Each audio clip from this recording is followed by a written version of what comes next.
Assalamu alaikum viewers. The poise and balance in life that we are expected to maintain is perhaps the greatest test that we can ever face. We are generally prone to extremes, and emotions actually make us go to these extremes. Hate, love, joy, happiness, frustration, despair, anger.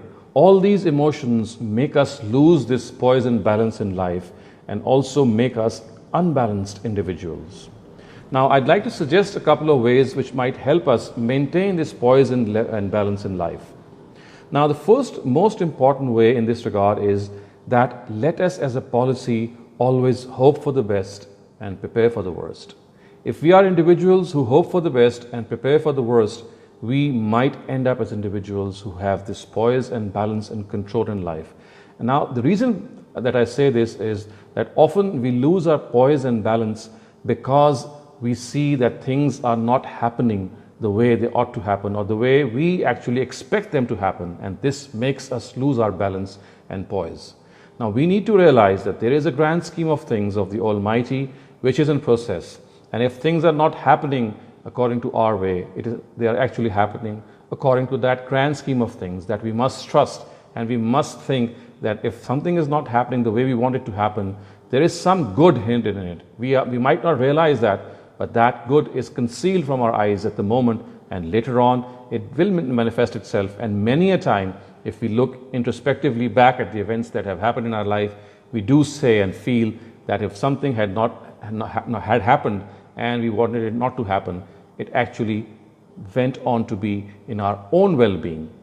So the first thing that makes us balanced individuals is to stick to this motto of prepare for the worst and hope for the best.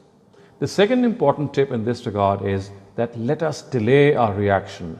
Let us delay our response to a particular scenario or situation that has arisen. The more we delay it, the more rational, the more reasonable our reaction would be. So the best way in this regard is that we should try to maybe breathe in and breathe out. We should actually change our posture. We should try to change our location. We should try to take a pause. So the more we delay our reaction, the more it is bound to be more controlled. The third and final thing which will help us in maintaining poise and balance in our life is that let us keep an eye on our own faults and imbalances and shortcomings. This is because one of the reasons that we lose poise in life and balance in life is that we come across the shortcomings and imperfections of other people, which makes us angry, which makes us lose control, which makes us imbalanced in our approach towards life. If we keep an eye on our own shortcomings, if we can keep an eye on our own mistakes and blemishes, we will realize that we too have our own share of these problems, which we are actually causing the other person and making him irritated. So by making our own problems and by making our own habits, which are especially a cause of bother and concern to others, making them more attentive in our eyes will make us more balanced and poised individuals. Thank you.